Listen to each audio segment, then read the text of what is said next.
ایک بوڑھا آیا بنو اسد کا، وہ آ کر پورے کے پورے کربلا کے میدان کے اندر مٹی اٹھا کر سونگتا تھا، پھر مٹی اٹھا کر سونگتا تھا۔ جب حضرت امام حسین رضی اللہ تعالیٰ عنہ کے وجود کے اوپر پہنچا، یوں مٹی سے سونگا، کہا یہ امام عالی مقام حضرت امام حسین ہے۔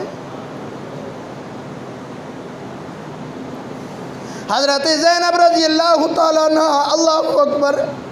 جس کے 7 بھائی ان کی آنکھوں کے سامنے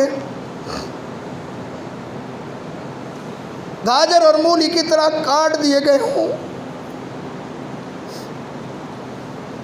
اس بہن کا کتنا بڑا دل ہے،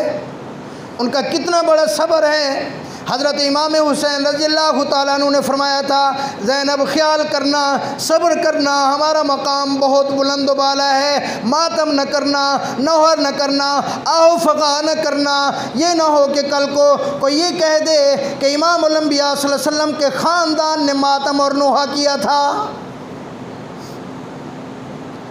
لیکن حضرت زینب نے جب دیکھا بھائیوں کے سر بھی نیزوں کے اوپر ہے، بیٹوں کے سر بھی نیزوں کے اوپر ہیں،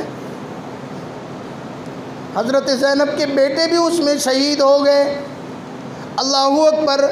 اور بھائی ہیں، پورا خاندان ہے، ان کو دفن کرنے کا کوئی انتظام نہیں،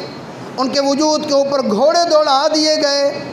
انہوں نے ایسے اشعار کہے، واہ محمد آہو، واہ محمد آہو، الحسین بالعراء مزمل الدماء، اللہ ذریتک مقتلا بناتک سبایا تصفی علیہ الریاح۔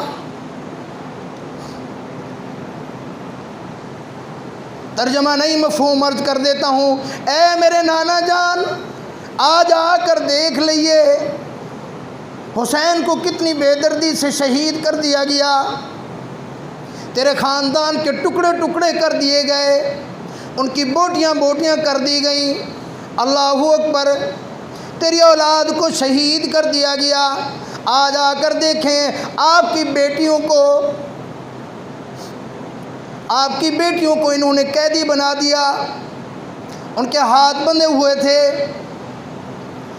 اور ان کو کفن کا کوئی انتظام نہیں کیا گیا، ان کے اوپر ہوا نے آ کر مٹی ڈالی ہے۔ جب حضرت زینب رضی اللہ تعالیٰ عنہ نے یہ جملے کہے، اللہ کی قسم جتنے کوفی قتل کرنے والے بھی تھے، شہید کرنے والے بھی تھے، کوئی ایسا انسان نہیں تھا جس نے دھانے مار کر نہ رویا ہو،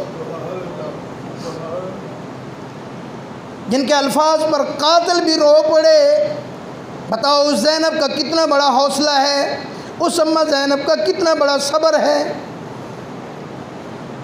واقعہ بہت لمبا ہے، واقعہ پورا تفصیل سے عرض کر بھی نہیں سکتا، آخری بات عرض کرتا ہوں۔ فرمایا یہ کوفہ کے اندر پہنچے، ابن زیاد نے پھر ان سب کو قیدی بنا کر سب کے سروں کو بھی یزید کے پاس بھیج دیا۔ شام کے اندر دمشق میں یزید اپنی مجلس میں بیٹھا تھا، اس نے ایک چھڑی اٹھا کر حضرت امام حسین رضی اللہ تعالیٰ عنہ کے دانتوں مبارک کے اوپر مار کر کہا، جو ہماری کہا نہیں مانتے ان کا فیصلہ ہماری تلواریں کرتی ہیں۔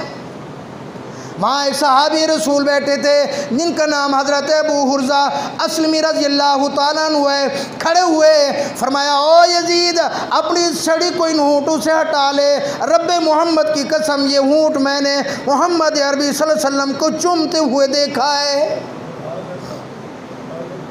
یہ کہہ کر وہ باہر تشریف لے گئے۔ اب یزید کے دربار میں